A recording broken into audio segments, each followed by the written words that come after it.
ful, tako da mislim, da bomo dober trio, ne, trije mušketiri. Mi bomo improvizacijo udarili, ne. Tako da ni, res ne vem, o čem se bomo menili.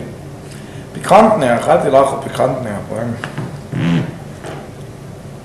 Ko sem bil mlajši, smo imeli na Starem vrhu tekmo, VSA-om in to smo še bili otroci, ne.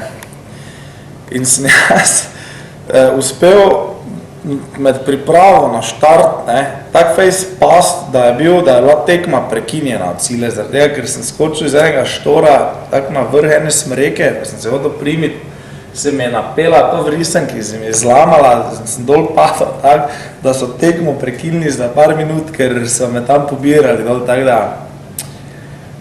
to so bile mogoče moje priprave na tekmo, ne.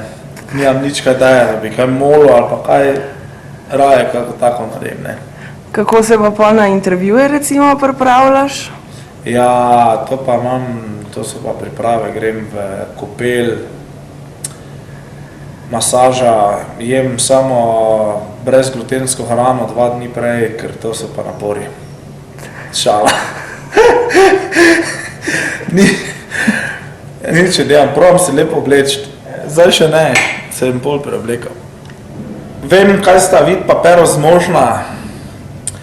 Bojim se ne preveč.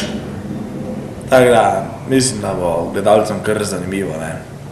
To bodo pa mogli gledalci še dočakati na dan zvečer, ne, malo bomo pokazali kakve zadeve, malo bomo nas Vida pa Perota mogoče muče s kakimi akrobatskimi vložki, da bo ta mogla malo delati, da bo ta malo videla, da si zasluži ta moj odgovore, razumeš, ne moramo misliti tu kar takit, ne, vse si je treba prislužiti dan danes. Mislim, da bo dan z gledalcem kar všeč, ko bodo 3 mušketiri nastopili, ne, pa zapeli v mikrofon, tako da glejte, ne, in preverite.